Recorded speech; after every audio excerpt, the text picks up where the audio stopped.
Can we put our screens to 45? So I know you guys are looking up at my board. Okay. There are 3 choices you guys have when you move out of home and you're starting to rent at a place. The first option is that you look at a flatmate's wanted ad and you move into an already established house. So that is option number 1. So moving out options. So option number 1 that you guys have is to use flatmate wanted.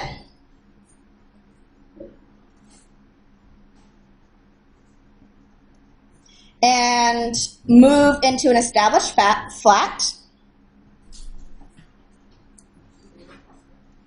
So what that means is that the flat is already set up, there's already roommates living in each one of the bedrooms, and you are taking one of the new vacant bedrooms. So that's option number 1. Option number 2 is that you find a flat for yourself, and it's a relatively big flat. There's more than enough room, so you maybe only need 1 room and there's 2 extra bedrooms. So you become what's known as a head tenant. So what that means is you are the one that is on the lease. You have the bigger property, and you basically are in charge of finding flatmates. So a head tenant would post the flatmate wanted ads and fill their rooms, or they would talk to their friends and have them move in. So that's what a head tenant is. The third option when it comes to your moving out is you just find a place and you live on your own. So you have the whole apartment to yourself.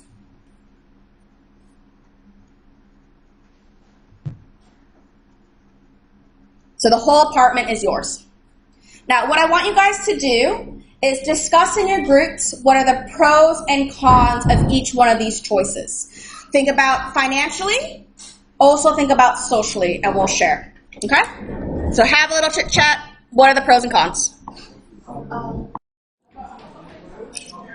Alrighty. Take a seat. Quiet. Let's share some ideas. Refocus.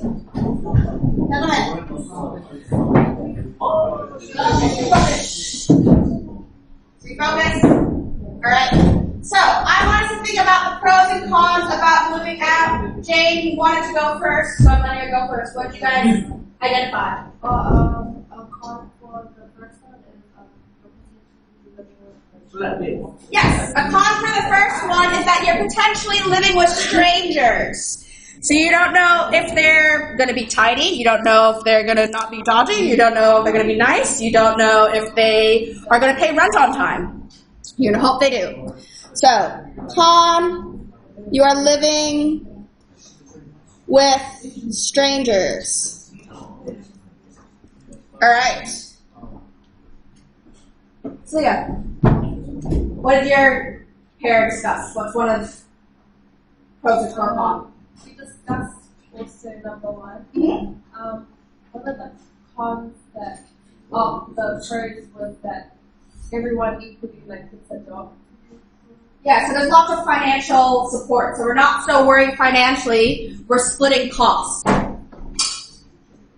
So a pro for this one is that you are splitting costs.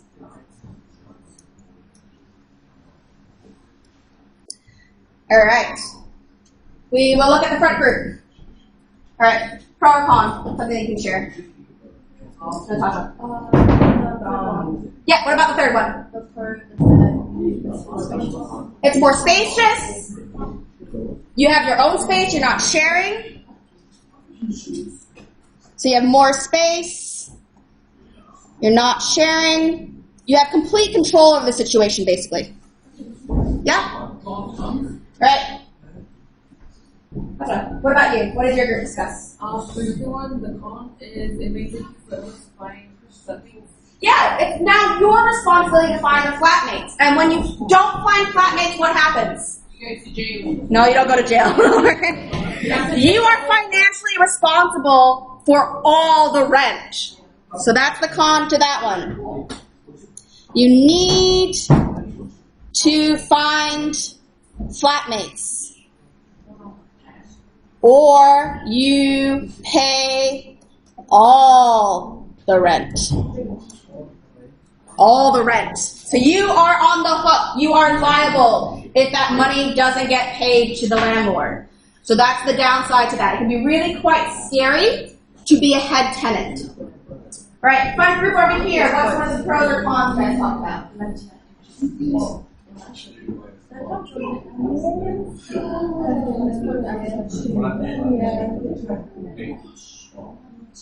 That you have to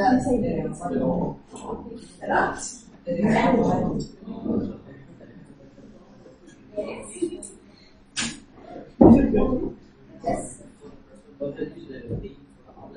Yeah, so for the first one, you're living with others, so the con is that you might be cleaning for others. You might not be in a comfortable situation flat-wise. You want me to add that, or we're okay with the whole living with strangers and clean after them? Yeah, so we don't know what we're getting. Might need to clean up after them.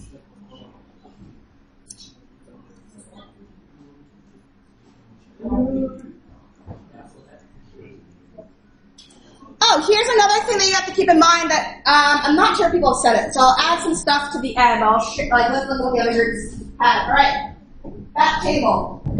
Pro, con, what do you have to add? I think that good for something. Yeah.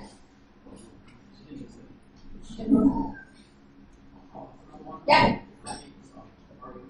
Yeah, but not in the bar and stuff without asking. So again, it goes back to the living with strangers. You don't know what their personality's like, and now you're sharing quite an important space to you. They might do something. Yeah, they might do something for yourself. All right. Let me add some more stuff so you guys are aware. All right. You might be nosy. All right. With the head tenant, the nice thing about, sorry, let me backtrack. If you are answering a flatmate wanted, and I've been in this situation before because I've been head tenant quite often, what happens if the head tenant decides to move out from the flat and you are the flatmate? Oh, wow. You then might need to move out. So that's the downside for answering the flatmate wanted and not being a head tenant, is that you have less control over your living situation. I have been in that situation before where I was the head tenant and I wanted to move out. Excuse me, gentlemen, put the screens to 45. Stop talking. You are going to have to move out of home one day, and you're going to need to know your choices. All right? So, first choice there, like I said, the head tenant could decide, you know what, I don't want a flat anymore, I'm ready to buy a house, and they decide to leave and cancel the contract with the landlord. So then you, as a flatmate, don't have that stability of, oh no, my head tenant's going, you have two choices. You either take on the lease and you become the head tenant, or you move out. So there's a lot less flexibility with the flatmate wanted. If you are head tenant, one of the pros to that is, yes, there's more financial risk, but the pro is that you have all the power. So you can decide, you know what, I don't want to renew this contract, I want to move out. So those are kind of the things you got to think about. The other pro about being the head tenant is you can split costs. So pro, we're splitting cost. And you have control over the lease. Flatmate wanted, another con is that you don't have control over the lease.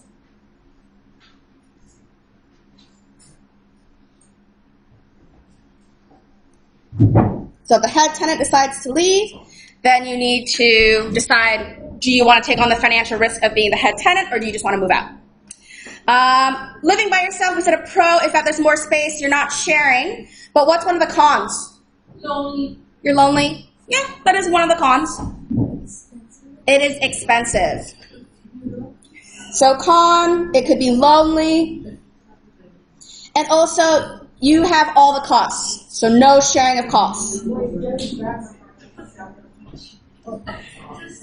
So let's say, for example, the landlord decides to increase your rent, which often happens.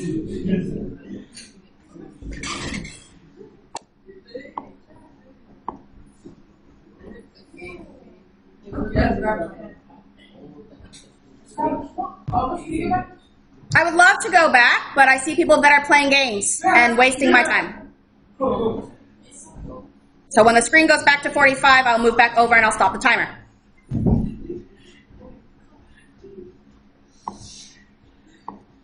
All right. So yeah, like I was saying, living costs, the con is that you have all the costs to yourself. There is no sharing of the expenses. So very often every year, the landlord will decide to increase the rent, and let's say they increase it by $20. If you are in a shared living situation, you have flatmates, you can divide that cost over all of you guys. If you're living by yourself, you have to then pay that extra $20 a week.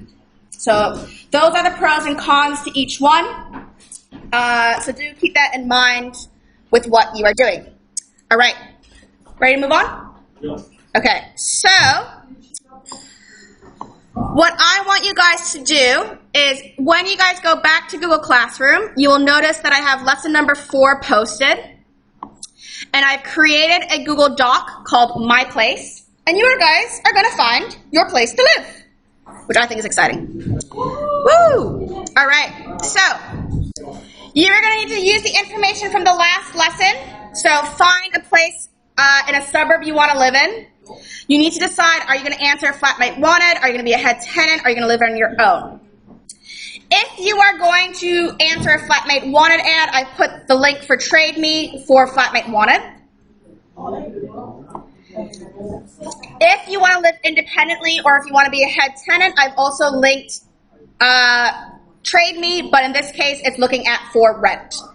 What I want you guys to do is find a property you want to live at, screenshot it, figure out what your weekly rent's going to be, and also if present on the sheet, write down the address. If it doesn't have an address, that's fine. It's just useful for us to play with later. Some things to keep in mind when you guys are searching Trade Me. You need to change your location to Auckland. You need to change the district to the district of where your suburb is located in. So you might need to play around a bit if you're not 100% sure where your suburb is. I'm going to put Auckland City, and you'll see a drop-down list of all the choices. So, for example, if you chose, I want to live in Auckland City. Oh, that's not good. And I wanted to live in Ongihanga. I can click Ongihanga. And then you can set the conditions. You can set the rent that you're willing to pay, how many bedrooms you want, how many bathrooms you want, what type of property, if it is a house or an apartment, and you can search. And then you can see what's available. You got to find yourself a house. So that is basically the same thing you need to do for flatmate wanted. For flatmate wanted, same idea. Set it for Auckland, set it for the region, sorry, the district, and then take what suburb you want to live in. Cool? All right. Find yourself a place to live.